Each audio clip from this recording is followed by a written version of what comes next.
नमस्कार और स्वागत है। आज हम इतिहास के एक बहुत ही दिलचस्प पन्ने को पलटने वाले हैं। दिल्ली सल्तनत और उसकी नींव रखने वाला पहला राजवंश गुलाम वंश। जी, जिसे ममलूक वंश भी कहते हैं। हाँ बिल्कुल।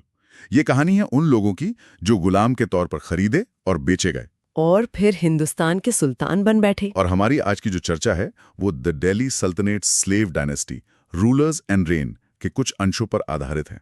तो जो सबसे बड़ा सवाल मन में आता है वो ये है कि ये हुआ कैसे।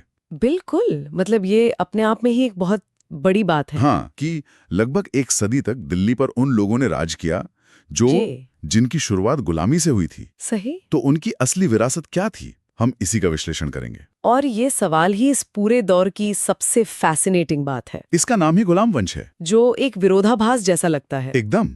ये हमें उस दौर के समाज के बारे में एक बड़ी बात बताता है कि उस वक्त की उथल पुथल में तलवार की ताकत और काबिलियत कभी कभी खानदान से ज्यादा बड़ी हो जाती थी। बिल्कुल। तो चलिए कहानी के पहले किरदार से शुरू करते हैं, कुतुबुद्दीन ऐबक। मोहम्मद गौरी का गुलाम। हाँ, और फिर उसका सबसे भरोसेमंद सेनापति बना और 1206 में जब गौरी की मौत हुई तो ऐबक ने दिल्ली की कमान संभाल ली। आज भी दिल्ली में उसकी दो बड़ी निशानियां मौजूद हैं। पहली तो जाहिर है कुतुब मीनार। हाँ, जिसका काम उसने शुरू करवाया, और दूसरा उसकी मौत का बड़ा ही अजीब किस्सा। चौगान खेलते हुए। वही कहानी यह है कि वो पोलो जैसा कोई खेल खेल रहा था और घोड़े से गिरकर उसकी मौत हो गई।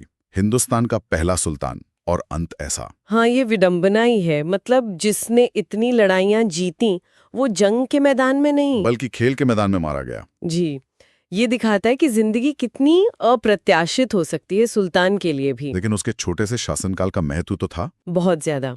उसे कम नहीं आंकना चाहिए। कुतुब मीनार सिर्फ एक मीनार नहीं थी, वो एक ऐलान था। वो दिल्ली के आसमान पर एक स्टैंप लगाने जैसा था। एक ऐलान कि अब यहाँ एक नई हुकूमत आ गई है। और ये जरूरी भी था। अच्छा। हाँ, क्योंकि उसे सिर्फ एक सल्तनत बनानी नहीं थी, बल्कि उसे राजपूत राजाओं और दूसरे सरदारों को ये यकीन भी दिलाना था कि ये शासन अब यहीं रहने वाला है। सही बात है। ऐबक के बाद उसका बेटा आराम शाह गद्दी पर बैठा, लेकिन जैसा नाम वैसा काम शायद। हाँ, शायद उसे हटाकर सत्ता में आया इल्तुतमिश, जो खुद ऐबक का गुलाम और दामाद था। और हमारे स्रोत उसे गुलाम वंश का कह सकते हैं कि असली संस्थापक मानते हैं। हाँ, सबसे महान शासक भी। उसने कुछ बड़े काम किए। एक तो कुतुब मीनार को पूरा करवाया जी, और सल्तनत की अपनी करेंसी भी चलाई, चांदी का टंका और तांबे का जीतल। और मंगोलों के उस भयानक खतरे से सल्तनत को बचाए रखा। लेकिन उसने एक और काम किया जिसकी गूंज बहुत बाद तक सुनाई दी। आप चहलगानी की बात कर रही हैं? बिल्कुल। 40 तुर्क अमीरों की एक काउंसिल। सुनने में तो अच्छा आइडिया लगता है ना? हाँ, मतलब शासन में मदद के लिए एक टीम बनाना, इसमें गलत क्या है? देखिए, देखने में तो ये एक बहुत स्मार्ट मूव था। इल्तुतमिश सल्तनत को एक बिखरी हुई फौजी जागीर से एक व्यवस्थित राज्य में बदलना चाहता था। अच्छा। अपनी करेंसी, अपनी राजधानी, ये सब उसी का हिस्सा था। चहलगानी के पीछे शायद सोच ये थी कि 40 वफादार अमीर उसे मदद करेंगे और एक दूसरे पर नजर भी रखेंगे। शायद यही सोचा होगा, लेकिन हुआ इसका ठीक उल्टा। कैसे? असल में इल्तुतमिश ने अनजाने में अपने ही महल में एक और पावर सेंटर बना दिया था। उसने सोचा कि ये 40 लोग एक दूसरे को काबू में रखेंगे, लेकिन हुआ ये कि वो एकजुट होकर सुल्तान को ही काबू में करने लगे। ओहो। ये एक ऐसी दोधारी तलवार थी जिसने आने वाले सालों में सल्तनत की सियासत को पूरी तरह से कंट्रोल कर लिया। मतलब सुल्तान कौन बनेगा और कौन हटेगा, ये फैसले दरबार में नहीं बल्कि चहलगानी की बैठकों में होने लगे। तो इल्तुतमिश ने सल्तनत को एक मजबूत ढांचा तो दे दिया, लेकिन उसने अपना उत्तराधिकारी चुनते वक्त जो किया वो शायद उस ढांचे के लिए और चहलगानी के लिए भी एक बहुत बड़ी चुनौती थी। आप रजिया की बात कर रहे हैं? हाँ, ये उस जमाने के हिसाब से तो लगभग अकल्पनीय है। बिल्कुल। मतलब एक सुल्तान अपने कई बेटों के होते हुए अपनी बेटी को वारिस बना रहा है। ये फैसला ही अपने आप में क्रांति थी। पर ये लिया ही कैसे गया? दरबार में उन 40 तुर्क अमीरों के बीच किसी ने विरोध नहीं किया। विरोध तो हुआ और बहुत हुआ। इल्तुतमिश अपने बेटों की काबिलियत को लेकर शंकित था। उसे रजिया में एक शासक के सारे गुण दिखते थे, लेकिन उसका फैसला मानना और उसे दिल से स्वीकार करना ये दो अलग बातें थीं। खासतौर पर उन तुर्क अमीरों के लिए। जी, वो खुद को सल्तनत का स्तंभ समझते थे। किसी औरत के हुक्म के नीचे काम करना वो इसे अपनी तौहीन समझते थे। और रज़िया ने भी शायद झुकने से इनकार कर दिया। जैसा कि हमें पता चलता है, उसने पर्दा करना छोड़ दिया। मर्दों की तरह कपड़े पहनकर दरबार लगाती थीं और खुद सेना की कमान संभालती थीं। मतलब वो सिर्फ नाम की सुल्तान नहीं बनना चाहती थी। बिल्कुल नहीं, वो सच में हुकूमत करना चाहती थी और इसीलिए उसका संघर्ष दोहरा था। एक तो महिला शासक होने का संघर्ष, और दूसरा अपने ही पिता की बनाई हुई चहलगानी की ताकत को तोड़ने का।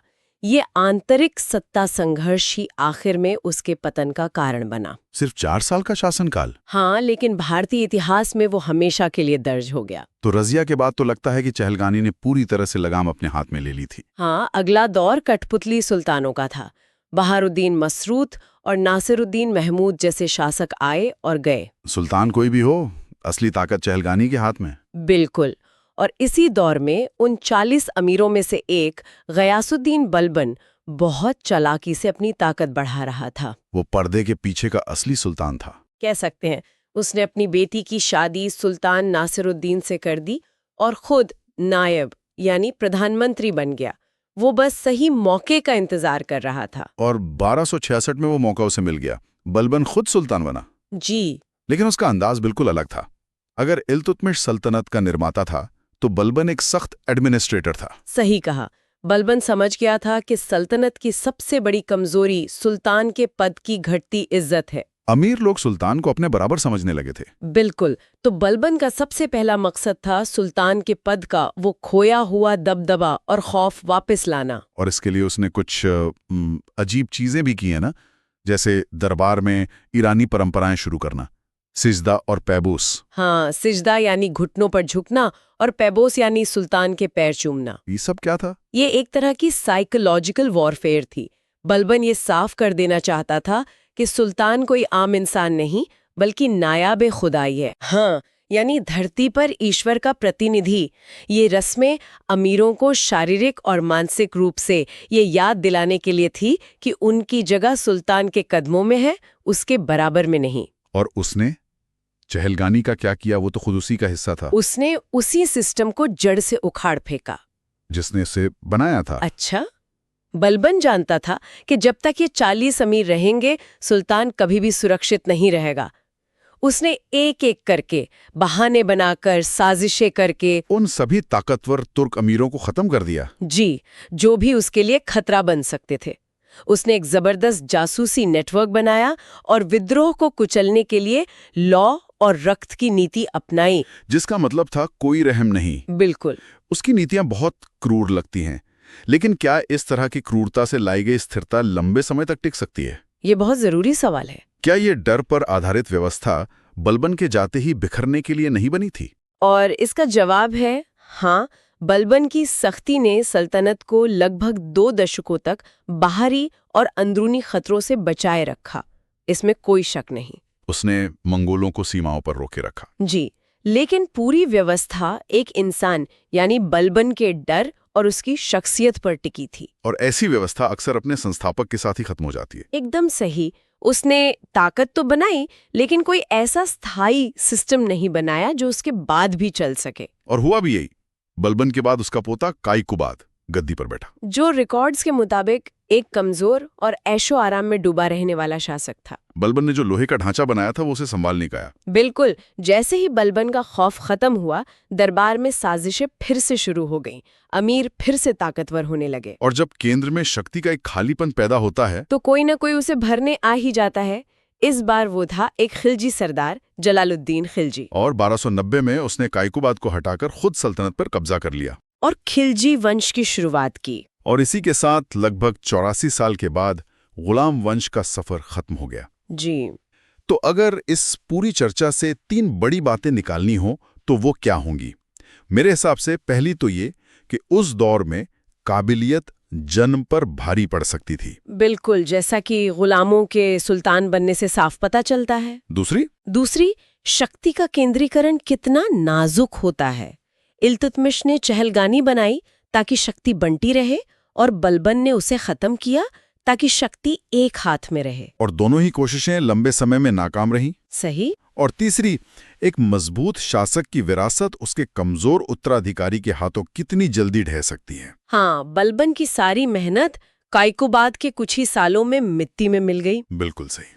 इस वंश ने दिल्ली सल्तनत को एक प्रशासनिक नींव दी, मंगोलों से बचाया और कुतुब मीनार जैसी विरासत छोड़ी।